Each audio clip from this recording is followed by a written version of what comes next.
Mario, a plumber that I'm sure needs no introduction, as he's starred in many best-selling video games to the point where it's very unlikely you've not played at least one of his games. Even if you haven't played a mainline game, you've at the very least played a Mario Kart or Mario sports game. Brand recognition, I'm sure, has done a lot of heavy lifting when moving copies, but one aspect lies at the centre of these games, an aspect that Nintendo holds remarkably close, something that would convince anyone to pick up a copy of the latest Mario, and that's putting fun first.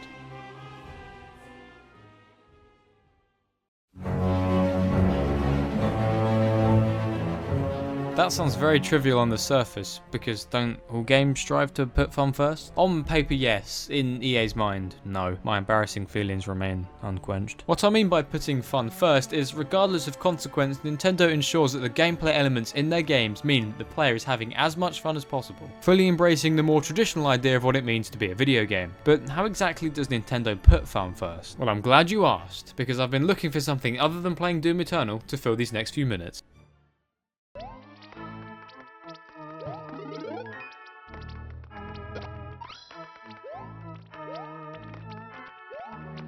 The first thing Mario games do to ensure they're fun to play, or rather one thing these games don't do, is include any narrative elements or continuity. First of all, I'm not saying that games including a story makes them worse pieces of entertainment, or even worse video games, because they're not. Being able to interact with the story, even if it is just with QuickTime events, is enough to add a level of immersion that is impossible to find in film, TV or books. Comparing Detroit Become Human to Mario Odyssey and saying Mario is better because it has more gameplay is like comparing headphones to huge speakers and saying the huge speakers are way better as they're louder and sound better. I mean, yeah, they do. But what about those folks who want a very portable and solo listening experience? Huge speakers are awful for them. Same goes for those looking to immerse themselves in a story. These games exist for different reasons and mean that video game can stand for a lot more. I have made this into a really big point. Can we move on now? The opening of each Mario game is a tale as old as time itself. Bowser kidnaps Peach and Mario goes and saves her. For what reason does Bowser kidnap Peach? Don't know. Are there any stakes? No. Does the game invest us in the character of Peach and establish the relationship between her and Mario to provide some reason as to why Mario is compelled to go on this journey of saving her?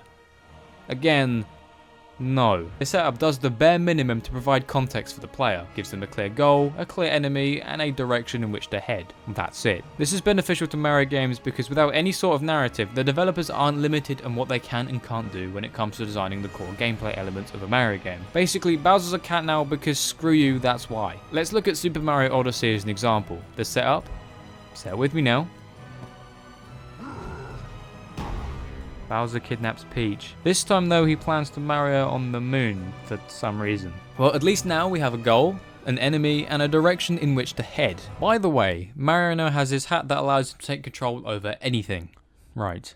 Is an ability as powerful as this established to have existed previously? Are there any rules or explanations to establish this power and its limits? Just guess. One of the main elements of SMO is the capture mechanic, something that adds a huge amount of depth to each kingdom and encounter, and is so much fun to use in game. The capture mechanic also allows for different and unique encounters that wouldn't have been possible otherwise. Different and unique encounters that are incredibly fun. For example, taking control of a T-Rex to complete a mission. Normally a cohesive and well-written narrative can't just introduce extremely powerful abilities like this on a whim, but thankfully, Odyssey doesn't have one. Following on from this, SMO routinely introduces places and enemies that are very out there in concept and design. You fight certain things because the devs thought it would be fun. Rabbits, a giant bird, even a dragon. You visit a place made of food because the fun gameplay opportunities are too hard to ignore, and for no other reason. A lunch kingdom. Well, we can now use forks in the platforming sections because that sounds fun as hell. And we can now have a giant bird that makes soup because that will make for a fun boss fight. And the best thing about all of it, there are no repercussions. This element of SMO kept the gameplay fresh and interesting. Things happen in game not to move a story forward, but because it's fun, and no matter how out there that thing might be. If it presents fun and interesting gameplay ideas, then Mario Odyssey is all for it. I mean, just a side note, we can talk about Peach if you want. I know the internet would rather not go down that rabbit hole, but it's another really good example of this. Peach is hands down the best playable character in You Eat Soup. The movement options lent to you makes each stage so satisfying to traverse, and provides so many more options to you when faced with danger, even making normally inescapable situations manageable. However, normally a story can't just casually introduce fusion like this. Like, what does this mean for the rest of the cast? For the actual Peach, is she a toad too? If it's possible for female toads to impersonate the queen, then what's stopping them from overthrowing her? I mean, we all saw how the internet reacted. Once again, a fun concept introduced regardless of in-universe consequences. consequences because there are none. You Eat Soup's story is the same as every other Mario game, and while I admit this isn't exactly the most innovative gameplay-wise, the point still stands. Peachette was a fun idea the devs had and was only able to haphazardly introduce it into a port because this game has no story and wasn't part of any wider canon, completely mitigating any issues with implementing a concept like this into an established IP. It does not, however, stop the Rule 34 artists. Nothing stops them. Bowser's Fury will be our last example. The whole premise behind Bowser's Fury is he's big now, and because black goo and for some reason cat shines are what he's most vulnerable to. Yep, again, it makes no sense, but the Bowser's Fury portion of the 3D World port is incredibly fun. Fun that wouldn't have existed if 3D World had a tight and cohesive canon. So it's clear that ditching story allows you to very easily come up with gameplay as nothing is holding you back. But just how is Nintendo able to get away with this? Well, brand recognition and the legacy of their previous games for sure normalizes the idea of Mario being this way. Plus the style and premise are also enough to inform the player just what they're getting into. I mean, you see a turtle kidnap a blonde woman, you probably understand what you're getting in for. However, I believe it's mostly a simple case of the ends justifying the means. As long as the gameplay elements implemented are fun and enjoyable, then how that experience was delivered isn't much of a concern, no matter your familiarity with Nintendo or Mario.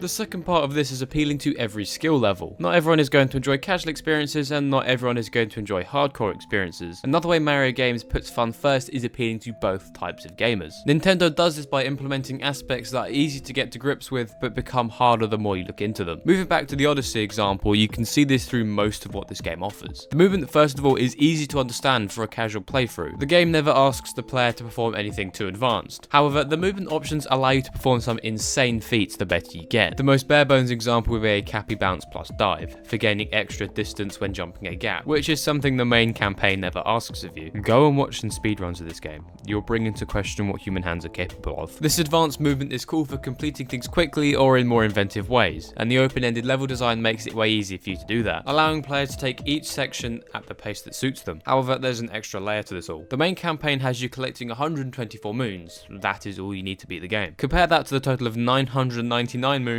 and now you understand whether that is all part of that sentence was birthed. The 124 moons in the main game are easy enough for anyone to get. However, only those with a slightly more advanced grasp on the gameplay mechanics would be willing to go for 100%, as the game at that point asks a lot more of you. 3D World does it slightly differently. Each level is set up to introduce, expand on, and conclude a brand new concept every level, doing a great job of teaching you how to combat each obstacle before expanding on it and challenging you with it. This means the more casual players are eased into each new idea in a way that makes it approachable. However, for the more hardcore players, difficulty scaling can feel like a bit of an issue. However, to satisfy them lot, in each level is hidden 3 green stars and a stamp. Some green stars are required for progression, and much like SMO, all required stars aren't too difficult to nab. 100% of the green stars and those stamps are a different story. Some are incredibly hidden. Some stars require more advanced knowledge or skills in order to get them. This is once again reflects how both casual and hardcore players are able to get enjoyment out of playing a Mario game, and also shows something that's easy to get into but hard to get good at. You Eat Soup is very similar. Easy levels that introduce, expand on, and then conclude mechanic. However, each stage has 3 star coins which are even harder to find and collect than green stars. These star coins are optional, and as such, Nintendo saw fit to hide these things very well, sometimes requiring a deeper understanding of the game. Once again, easy to learn, hard to master, creating mass appeal. It's not as though mastering the game is required, however, so no matter how much better you get, you're still able to get all the way through the game. Making the harder, more advanced objectives mostly optional doesn't scare away the casual players. They could go their entire playthrough not knowing half the stuff more advanced players do. However, these more advanced players are going to be more willing to obtain and get a kick out of those hidden items or tricky moons, because it's what engages them